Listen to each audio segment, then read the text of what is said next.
Good day, good day, good day, and welcome, y'all. Let's call this Studio C. How about that? We are in Studio C today. Yes, we are. Good day, Tim. Good day, Wayne. It's good to see you all. I hope you're doing well on this Wednesday. So welcome to Morning Sip.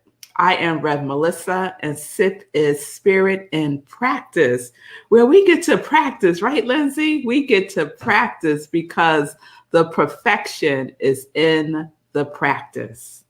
It is in the practice. Yes, Nan, it's good to see you. So we are continuing our parable series.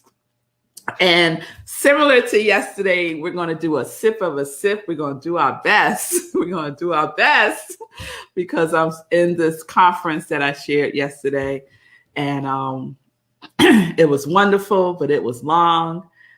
7 hours on Zoom is no joke, y'all. It's no joke. So today I'm going to do better. I'm going to stand up more often. Like I'm going to set like timers, like a half-hour timer to stand up. Okay, so let's get into it. So we're in our parable series, continuing from last week, Linda, and we are, what parable did I do yesterday? Oh, the parable of the cloth and the wineskin. Yes, I love that parable, right? Because it's all about our thinking, right? What we are putting in our minds, right? Can't use old stuff, that old limiting beliefs, right? Not if you want new stuff.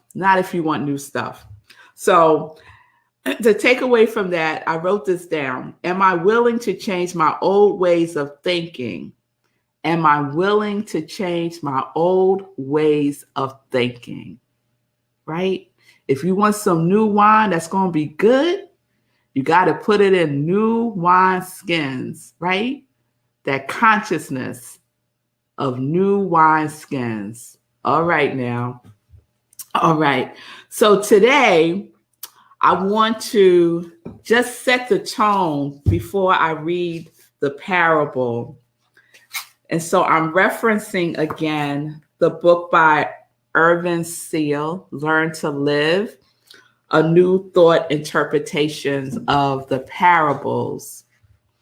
And this is what I want to highlight because it has to do with yesterday's parable. You know what? It has to do with everything. It has to do with everything because it's about the mind. And so this is what he says. The mind is always creating, whether for good or for ill. It is never still. But if we do not manage our own minds, they will be managed by the atmospheres and forces around us. If we do not feed our own minds constructive ideas, then the suggestions and intimidations of our environment may feed our minds negative ideas. By the creative law of the mind, these come to fruit as well as the affirmative ones. So whatever you put up in there, it's going to bear fruit. It's going to bear fruit, right? Yes. So you could plant the seeds yourself that are constructive, or you could allow the world around you to do the planting and see what comes forth, right? So keep that in mind as I share this parable. So this is the parable of the storm runner. Late one night, a man in a black hat got caught in a storm. He trudged through the heavy rain, getting soaked while trying to find a train station. Waiting for the train, he saw two men talking. "I'm going to walk," the short man said to the tall man, but he made no moves towards the exit. Eventually, the short man convinced the reluctant tall man that the two of them should walk together, and they left. A long while later, there was an announcement inside the station. No more trains, too much flooding. No more trains, too much flooding. Along with the others, the man in the black hat exited the station and was surprised to discover that the short man and the tall man were standing outside, still talking about walking home. The man in the black hat started walking, then took a deep breath, clapped his hands twice, and started running through the storm towards home. Past all the taxis that were already occupied, past all the people who were huddled under flimsy awnings with garbage bags draped over their heads, past all the couples taking shelter underneath constructing scaffolding, past all the people frozen in place in indecision, past all the impromptu umbrella stands. Fully clothed and drenched to the bone, he arrived home in less than 10 minutes, which was much less time than he spent waiting for the train that never came. Relieved, he hung his clothes up to dry and went to bed with a smile, thinking about the two men who were probably still talking about walking home. That's a good one, Gladys, right? The parable of the storm runner. So, as some of you may know, I put out a challenge last week for you all to create your own parable, something that resonates with you. It could be from your own life, right? And create a parable around that. And so far, 3 people have submitted their parables. And the person who submitted the parable that I just read is about to pop right up on this screen right after this drum roll. Right after.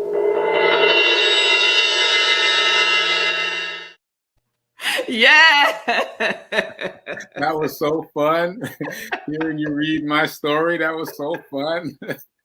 It's the first time I've heard it out loud, literally. Then what happened? Like it wasn't like what happened after that?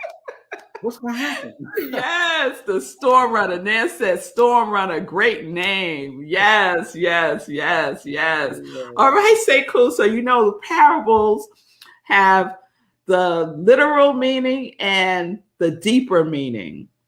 So tell us, Storm Runner,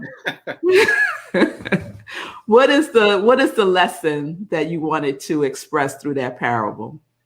So I ended up having a bunch of lessons and I couldn't really decide. So I kind of made a list. So I'm going to just run through them quickly and then maybe we could circle back. So I didn't write this first, but the one that seems like it should be first is focus on what you have control over. The next one, self-reliance is better than trusting your fate to others. Don't let circumstances dictate your actions. Yes. Don't give in to analysis paralysis. Waiting for things to change often makes things worse. And then my favorite, choosing the hardest path often has the biggest reward. All right, so let's unpack that. So, self-reliance is better than trusting your faith to others. Yes. So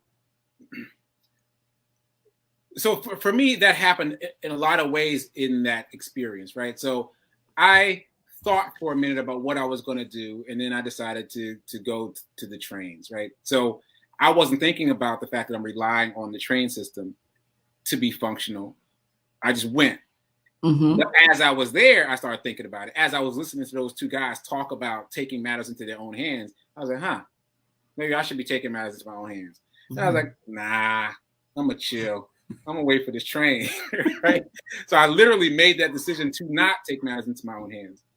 And so I was surprised to see them outside still talking about it, standing on the scaffolding, still talking about it. And I was like, okay, they made the decision and then they changed their minds. They couldn't get past the rain to really do something. And so that is what made me start to walk immediately. Just seeing them still there, I was like, oh, they changed their minds one way. I'm going to change my mind the other way. Yeah. I'm going to start moving now. But it wasn't until I got a couple blocks in that I was like, you know what? I've been training for this. Like I've really been training for this. I can do this. That's not what I thought immediately. I walked 2 blocks in the rain. I was like, but I've run through this before. You know what I'm saying? I've run this distance before. There's no way that I'm not prepared for this. And I literally clapped my hands twice. That wasn't like some editorial device. I had to like get myself hyped. I'd be like, let's go. Let's go, Sekou. Let's go. And then I took off. And then all the other things just clicked into place. All the other lessons were happening as I was seeing it. Yes. Yes. Right. And it's so what I read from the book a few minutes ago. What are you feeding your mind? Right.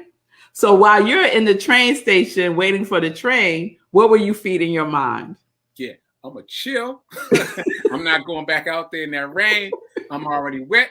I'm gonna read this book. I was literally reading the book that you just held up about the parable. I was like, let me read about these parables right quick. I was even thinking, let me read about the parable so I can write my parable. But I wasn't thinking this was the parable though. Yeah. That's not what I was thinking. But I was like, let me read my parable book. They tripping. They about to go out there in that storm. They tripping. Let me see here. Right. Yeah. And what happened, right? It's, oh my goodness, it's so powerful because you were having an instant, it was happening in real time. Yes. What you were feeding your mind was happening in real time. Yep. Right? Because then you get outside and the two guys are still standing there. Still having the same conversation. Now, I should emphasize, it's been like 15 minutes. Like they left a long time ago, not a few minutes ago, a long time. I was like, wow, they're still stuck in this? And I was like, so my instant knee-jerk then was, I'm not going to be stuck. Yeah. I'm not going to be stuck. I know that. I'm not going to be stuck like them, still trying to think about what to do. So I started walking immediately because they were stuck. And if they hadn't still been there and been stuck, I might have stayed stuck a bit. But seeing them stuck, I was like, no, I'm not doing that. Yes, yes. Again, what were you feeding your mind?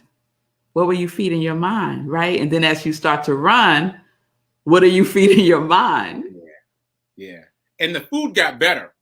In terms of feeding the mind, the food got better. Because when I started running, I was, oh, I got this. Oh, I got this. Yeah, get out the way. Get out the way. People were clearing the path.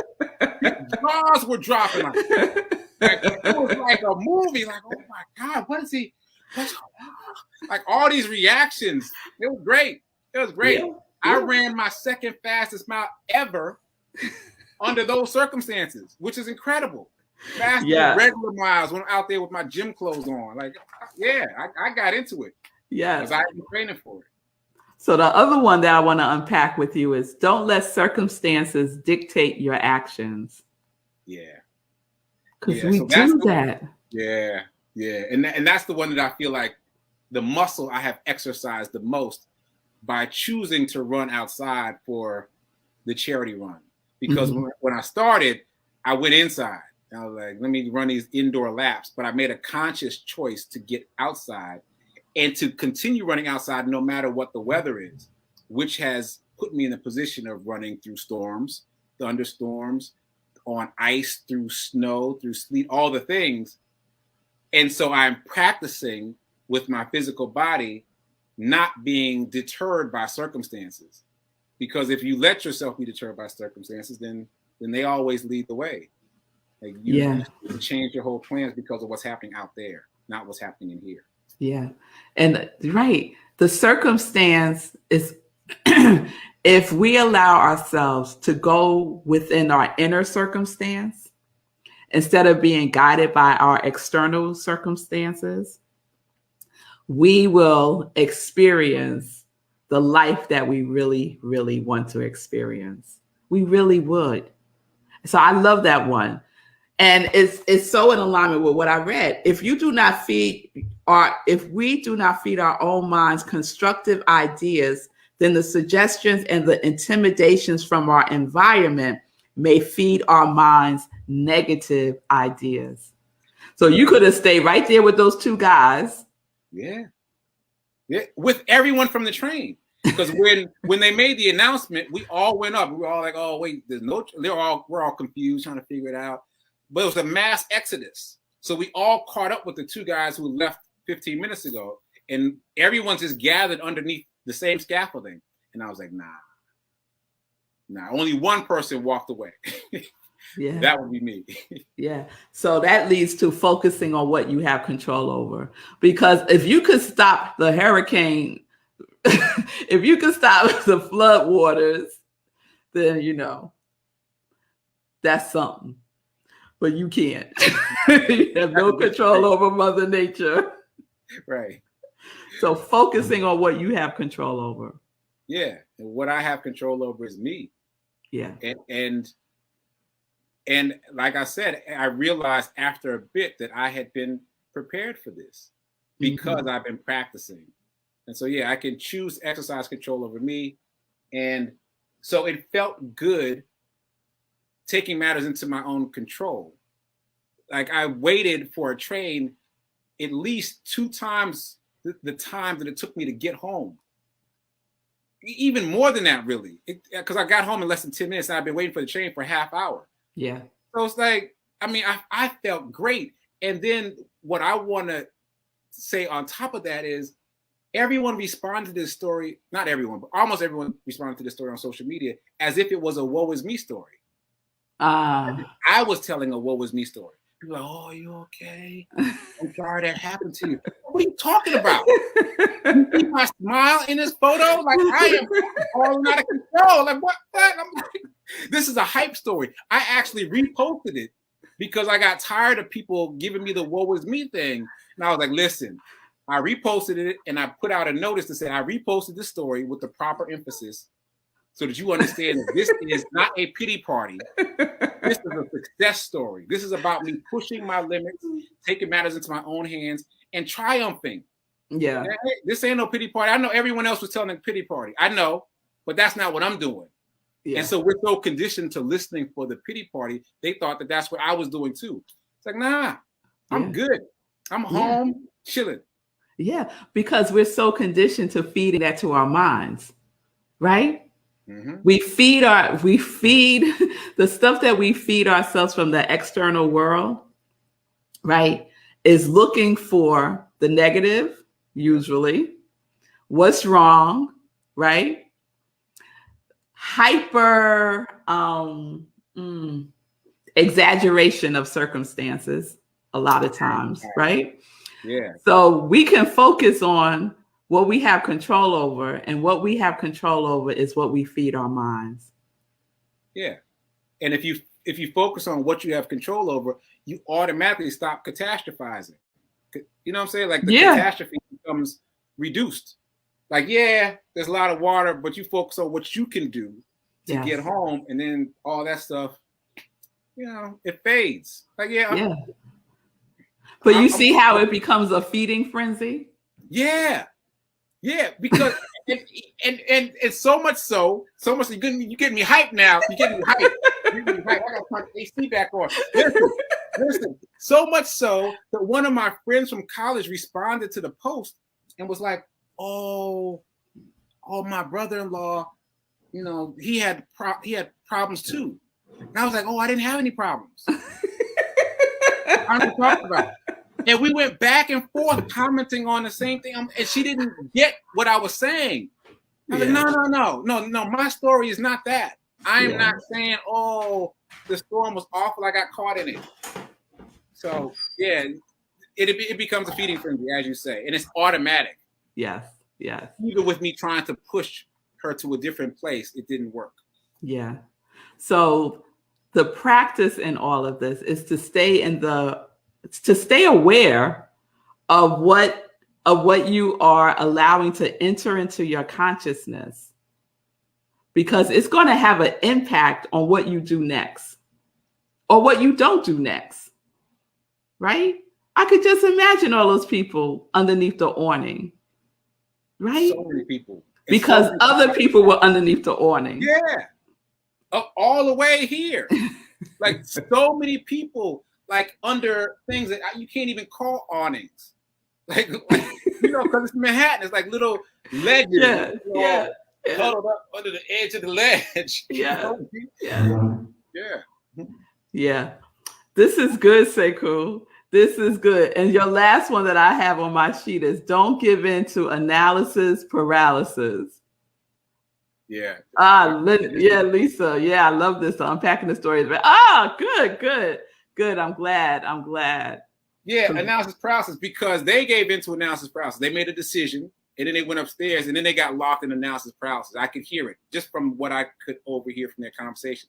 Well, now they're looking at how wet it is and how much it's raining, and now they're like, oh, well, maybe this, maybe that, maybe taxi, maybe Uber, maybe, So that is taking up even more time. They waited for the train longer than I have because they were there when I got there. And now they're adding more time on thinking about what to do. Yeah. And that's the other thing that spurred me to action, which initially was just to start walking, just start moving. Yeah. Like I was originally thinking, to be honest, I'm going to move from awning to awning and just move my way that way. And then I was like, nah, I got this. Yeah. And what analysis paralysis can do oftentimes is keep us stuck. Yes. Keep us stuck. So sometimes just taking that first step, to shift the energy, to shake it up a little bit, gets us home. Yeah. Right. Yeah. Right. Right. And who knows? And I saw stories later about people spending the night in the train station. And, I don't know how far they had to go. Like, obviously, I was able to get myself home in 10 minutes, so I didn't have that far to go. But there might have been something else they could do if they didn't get stuck in analysis paralysis, if they took the onus of doing what they could control, working on what they could control. Mm-hmm. Yeah. I'm just speaking for me, though. I'm just speaking for me. I did what I could do. I took control back to myself, and it felt amazing. Yeah. Amazing. Yeah. And to your point, maybe for those folks who decided to do that, to stay, that was the best choice for them, right. Given their circumstances. Right. So we all have the opportunity to see what works, what is going to be the best way for us to move, not based on what everybody else is doing or how everybody else is moving, right? But what can I control? All the information that I have, how can I make the best decisions for me, right? What are you feeding your mind? So that's a question for all of us to answer, right? What am I feeding my mind today? What am I feeding my mind today? All right, y'all. So that's one. We're going to do another one. Thank you so much, Sekou. I love the Snowrunner parable. Wasn't it fabulous, y'all? So if you're feeling left out of the party, you can still do your parable. And I bet you every single day, there is something that happens in your life that you can create a parable around. Guaranteed. All right. So tomorrow, stay tuned for the next parable from another person from the Congregation of Joy that submitted their parable. This is so exciting for me, y'all. Yes. So getting some shout outs there. Sekou, great story, very inspiring. Lindsay, excellent tip. Thank you, y'all. All right, well, more to come tomorrow. So let's get into some joy news. So Monday, I didn't share joy news yesterday because I was whatever. So Monday, Meditation with the Moon. We had a fabulous time with Meditation with the Moon on Monday. So I want to give a shout out. So we do Meditation with the Moon twice a month, the new moon and on the full moon at 4 a.m. Eastern time. So shout out to Julian, Nan, Sekou, Pastor Al, Jill, Joe, and Margaret. Thank y'all for joining me for Meditation with the Moon. So we do a full spiritual practice. I shared a wonderful story. It was kind of sort of a parable, kind of sort of not, about the elephant and the dog. It's a Hindu story, great story. And we use that story as part of our spiritual practice and the meditation and our writing. And then we had our after party on Zoom. And that's where it really went down, y'all. It really went down in the after party. So shout out to Nan, Julian, and Sekou for hanging in there, because it was probably close to 5 by that time, and coming on Zoom so we could just talk and share and just get into it, just really get into how the whole process was for us, what was coming up, insights, and it was just beautiful, y'all. So I am really enjoying our after parties after meditating with the moon. So please save the date, because the next meditation with the moon is a full moon, and it is the harvest moon. So that is on Monday, September 20th, 4 a.m. Eastern time. All right, 4 a.m. Eastern time. And I'll talk more about that as we get closer to it.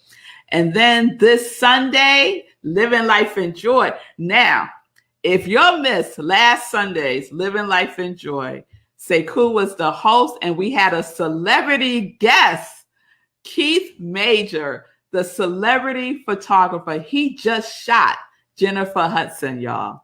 All right. So that was awesome. That was so epic. It was so epic. And they did an amazing job with each other. And they have a project that they're working on together, Sekou and Keith Major. So please check that out. The first story from the project is available on Amazon. Sekou, what is it called again? So what's available on Amazon is called Belinda's Vaccine. Belinda's Vaccine. And you can also find it by searching for Keith Major or Sekou Rice. And the easiest way is to just type off both of our names. Keith Major, Sekou Rice is the only thing that comes up is Belinda's Vaccine. And it's only $1.97. It's less than $2. So check it out. Yeah. So check that out. Check out Keith's work, because it's just amazing. Look at that. Look at that. Amazing. And we went to see Respect when we was in Martha's Vineyard. We took the girls to see it. It was great. She did an amazing job. It's just, and I just been listening to Aretha. If you don't know, some of you think Prince is my number one. Aretha Franklin is my number one, and Prince is my number 2. So wonderful. Jennifer, shout out to you, because you did the damn thing, girl. You did it. So Living Life in Joy this weekend, this Sunday. Yes, this Sunday, 10:30 a.m. Eastern time. Please join me for Living Life in Joy. And I think that's all I'm going to share. We're at 29 minutes in, so let me jump off. Thank you, Sekou, again for that wonderful parable, The Storm Runner. I hope that you all received the lesson in that, and that you can apply it to your life, right? What are you feeding your mind? What are you feeding your mind? Yes? All right. All right, y'all. I'll see you tomorrow for the next parable from Congregation of Joy. Peace and blessings, peace and justice. We're living life in joy. Yes, we are. Yes, we are connected to our yes.